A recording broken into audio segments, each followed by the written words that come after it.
सर्द मौसम था, हड्डियों को कंपकंपा देने वाली ठंड। शुक्र था ऑफिस का काम कल ही निबट गया था। सोनीपत से उसका धर्मशाला आना सार्थक हो गया था। बॉस निश्चित ही उससे खुश हो जाएंगे। राज खुद को काफी हल्का महसूस कर रहा था। माता पिता की वह इकलौती संतान थी। उसके अलावा 3 छोटी बहनें थीं। पिता नौकरी से रिटायर्ड थे। बेटा होने के नाते घर की जिम्मेदारी उसे ही निभानी थी। वह बचपन से ही महत्वाकांक्षी रहा है। मल्टीनेशनल कंपनी में उसे जॉब पढ़ाई खत्म करते ही मिल गई थी। आकर्षक व्यक्तित्व का मालिक तो वह था ही, बोलने में भी उसका जवाब नहीं था। लोग जल्दी ही उससे प्रभावित हो जाते थे। कई लड़कियों ने उससे दोस्ती करने की कोशिश की, लेकिन अभी वह इन सब पचड़ों में नहीं पड़ना चाहता था। राज ने सोचा था धर्मशाला में उसे 2 दिन लग जाएंगे, लेकिन यहाँ तो 1 दिन में ही काम निबट गया।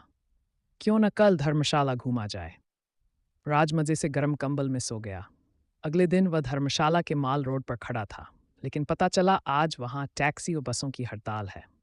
इस हड़ताल को भी आज ही होना था। राज अभी सोच में पड़ा ही था कि एक टैक्सी वाला उसके पास आ कानों में फुसफुसाया, साहब कहाँ जाना है? अरे भाई, धर्मशाला घूमना था, लेकिन इस हड़ताल को भी आज होना था। कोई दिक्कत नहीं साहब, अपनी टैक्सी है ना। इस हड़ताल के चक्कर में अपनी वाट लग जाती है। सर जी, हम आपको घुमाने ले चलते हैं, लेकिन आपको एक मैडम के साथ टैक्सी शेयर करनी होगी। वे भी धर्मशाला घूमना चाहती हैं। आपको कोई दिक्कत तो नहीं? ड्राइवर बोला। कोई चारा भी तो नहीं। चलो, कहाँ है टैक्सी? ड्राइवर ने दूर खड़ी टैक्सी के पास खड़ी लड़की की ओर इशारा किया। राज ड्राइवर के साथ चल पड़ा। हेलो, मैं राज सोनीपत से। हेलो, मैं पुष्पा लखनऊ से। मैडम, आज मसूरी में हम 2 अनजानों को टैक्सी शेयर करना है। आप कंफर्टेबल तो रहेंगी ना? हाँ, थोड़ा अनकंफर्टेबल लग तो रहा है, पर इट्स ओके। इतने छोटे से परिचय के साथ गाड़ी में बैठते ही ड्राइवर ने बताया, सर, धर्मशाला से लगभग 1.5 किलोमीटर दूर मैक्लोडगंज जाने वाली रोड पर शांत और खूबसूरत जगह मोनेस्ट्री है। आज सुबह से ही वहाँ बर्फबारी हो रही है। क्या आप लोग वहाँ जाकर बर्फ का मजा लेना चाहेंगे? मैंने एक प्रश्नवाचक निगाह पुष्पा पर डाली, तो उसकी भी निगाह मेरी तरफ ही थी। दोनों की मौन स्वीकृति से ही मैंने ड्राइवर को मोनेस्ट्री चलने को हाँ कह दिया। गूगल से ही थोड़ा बहुत धर्मशाला और मैक्लोडगंज के बारे में जाना था। आज प्रत्यक्ष रूप से देखने का पहली बार मौका मिला है। मन बहुत ही कुतूहल से भरा था। खूबसूरत कटावदार पहाड़ी रास्ते पर हमारी टैक्सी दौड़ रही थी। एक एक पहाड़ की चढ़ाई वाला रास्ता बहुत ही रोमांचकारी लग रहा था। बगल में बैठी पुष्पा को लेकर मेरे मन में कई सवाल उठ रहे थे। मन हो रहा था कि पूछूं कि यहाँ किस सिलसिले में आई हो, अकेली क्यों हो, लेकिन किसी अनजान लड़की से एकदम से यह सब पूछने की हिम्मत नहीं जुटा पा रहा था। पुष्पा की गहरी बड़ी बड़ी आंखें उसे और भी खूबसूरत बना रही थीं। न चाहते हुए भी मेरी नज़रें बार बार उसकी तरफ उठ जातीं। मैं और पुष्पा बीच बीच में थोड़ा बातें करते हुए धर्मशाला के अनुपम सौंदर्य को निहार रहे थे। हमारी गाड़ी कब एक पहाड़ से दूसरे पहाड़ पर पहुंच गई, पता ही नहीं चल रहा था। कभी कभी जब गाड़ी को हल्का सा ब्रेक लगता और हम लोगों की नज़रें खिड़की से नीचे जाती, तो गहरी खाई देखकर दोनों की सांसें थम जाती। लगता कि जरा सी चूक हुई तो बस काम तमाम हो जाएगा। जिंदगी में आदमी भले कितनी भी ऊंचाई पर क्यों न हो, पर नीचे देखकर गिरने का जो डर होता है, उसका पहली बार एहसास हो रहा था। अरे भाई, ड्राइवर साहब धीरे, जरा संभल कर। पुष्पा मौन तोड़ते हुए बोली।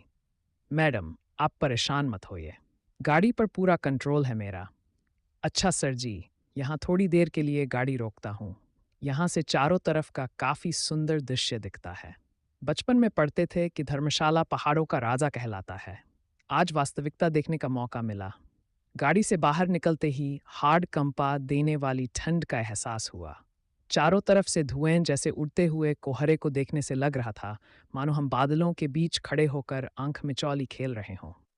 दूरबीन से चारों तरफ नजर दौड़ाई तो सोचने लगे कहाँ थे हम और कहाँ पहुंच गए। अभी तक शांत सी रहने वाली पुष्पा धीरे से बोल उठी, इस ठंड में यदि एक कप चाय मिल जाती तो अच्छा रहता। चलिए, पास में ही एक चाय का स्टॉल दिख रहा है, वहीं चाय पी जाए, मैं पुष्पा से बोला। हाथ में गरम दस्ताने पहनने के बावजूद चाय के प्याले की थोड़ी सी गर्माहट भी काफी सुकून दे रही थी। पुष्पा के अप्रतिम सौंदर्य को अपने अब कैमरों में कैद करते हुए जैसे ही हमारी गाड़ी मैक्लोडगंज के नज़दीक पहुंचने लगी, वैसे ही हमारी बर्फबारी देखने की आकुलता बढ़ने लगी। चारों तरफ देवदार के ऊंचे ऊंचे पेड़ दिखने लगे थे जो बर्फ से आच्छादित थे। पहाड़ों पर ऐसा लगता था जैसे किसी ने सफ़ेद चादर ओढ़ा दी हो। पहाड़ एकदम सफ़ेद लग रहे थे। पहाड़ों की ढलान पर काफ़ी फिसलन होने लगी थी। बर्फ गिरने की वजह से कुछ भी साफ साफ नहीं दिखाई दे रहा था। कुछ ही देर में ऐसा लगने लगा मानो सारे पहाड़ों को प्रकृति ने सफ़ेद रंग से रंग दिया हो। देवदार के वृक्षों के ऊपर बर्फ जमी पड़ी थी जो मोतियों की तरह अप्रतिम आभा बिखेर रही थी। गाड़ी से नीचे उतरकर मैं और पुष्पा भी गिरती हुई बर्फ का भरपूर आनंद ले रहे थे। आसपास अन्य पर्यटकों को भी बर्फ में खेलते कूदते देख बड़ा मज़ा आ रहा था। सर, आज यहाँ से वापस लौटना मुमकिन नहीं होगा। आप लोगों को यहीं किसी गेस्ट हाउस में रुकना पड़ेगा, टैक्सी ड्राइवर ने हमें सलाह दी। चलो, ये भी अच्छा है। यहाँ के प्राकृतिक सौंदर्य को और अच्छी तरह से एंजॉय करेंगे, ऐसा सोचकर मैं और मनामी गेस्ट हाउस बुक करने चल दिए। सर, गेस्ट हाउस में इस वक्त एक ही कमरा खाली है। अचानक बर्फबारी हो जाने से यात्रियों की संख्या बढ़ गई है। आप दोनों को एक ही रूम शेयर करना पड़ेगा, ड्राइवर ने कहा। क्या, रूम शेयर? दोनों की निगाहें प्रश्नभरी होकर एक दूसरे पर टिक गई। कोई और रास्ता न होने से फिर मौन स्वीकृति के साथ अपना सामान गेस्ट हाउस के उस रूम में रखने के लिए कह दिया। गेस्ट हाउस का वह कमरा खासा बड़ा था। डबल बेड लगा हुआ था। इसे मेरे संस्कार कह लो या अंदर का डर। मैंने पुष्पा से कहा, ऐसा करते हैं, बेड अलग अलग कर बीच में टेबल लगा लेते हैं। पुष्पा ने भी अपनी मौन सहमति दे दी। हम दोनों अपने अपने बेड पर बैठे थे। नींद न मेरी आंखों में थी न पुष्पा की। पुष्पा के अभी तक के साथ से मेरी उससे बात करने की हिम्मत बढ़ गई थी। अब रहा नहीं जा रहा था। बोल पड़ा, तुम यहाँ धर्मशाला क्या करने आई हो? पुष्पा भी शायद अब तक मुझसे सहज हो गई थी। बोली, मैं सोनीपत के पास राजधाना में रहती हूँ। अरे व्हाट ए कोइंसिडेंट, मैं सोनीपत में रहता हूँ। मैंने हाल ही में पढ़ाई कंप्लीट की है। 3 और छोटी बहनें हैं, पापा रहे नहीं। मम्मी के कंधों पर ही हम बहनों का भार है। सोचती थी जैसे ही पढ़ाई पूरी हो जाएगी मम्मी का भार कम करने की कोशिश करूंगी, लेकिन लगता है अभी वह वक्त नहीं आया। गुड़गांव में जॉब के लिए इंटरव्यू दिया था। उन्होंने सेकंड इंटरव्यू के लिए मुझे धर्मशाला भेजा है। वैसे तो मेरा सिलेक्शन हो गया है, लेकिन कंपनी के टर्म्स एंड कंडीशंस मुझे ठीक नहीं लग रही। समझ नहीं आ रहा क्या करूं। इसमें इतना घबराने या सोचने की क्या बात है। जॉब पसंद नहीं आ रही तो मत करो। तुम्हारे अंदर काबिलियत है तो जॉब दूसरी जगह मिल ही जाएगी। वैसे मेरी कंपनी में अभी न्यू वैकेंसी निकली है। तुम कहो तो तुम्हारे लिए कोशिश करूं। सच, मैं अपना सीवी तुम्हें मेल कर दूंगी। शायद वक्त ने हमें मिलाया इसलिए हो कि मैं तुम्हारे काम आ सकूं। राज के मुंह से अचानक निकल गया। पुष्पा ने एक नज़र राज की तरफ फेरी, फिर मुस्कुरा कर निगाहें झुका लीं। राज का मन हुआ कि ठंड से कंपाते हुए पुष्पा के हाथों को अपने हाथों में ले ले, लेकिन पुष्पा कुछ गलत न समझ ले। ये सोच रुक गया। फिर कुछ सोचता हुआ कमरे से बाहर चला गया। सर्द भरी रात। बाहर गेस्ट हाउस की छत पर गिरते बर्फ से टपकते पानी की आवाज़ अभी भी आ रही है। पुष्पा ठंड से सिहर रही थी कि तभी कॉफ़ी का मग बढ़ाते हुए राज ने कहा, ये लीजिए, थोड़ी गर्म व कड़क कॉफ़ी। तभी दोनों के हाथों का पहला हल्का सा स्पर्श हुआ तो पूरा शरीर सिहर उठा। एक बार फिर दोनों की नज़रें टकरा गईं। पूरे सफ़र के बाद अभी पहली बार पूरी तरह से पुष्पा की तरफ देखा तो देखता ही रह गया। कब मैंने पुष्पा के होंठों पर चुंबन रख दिया, पता ही नहीं चला।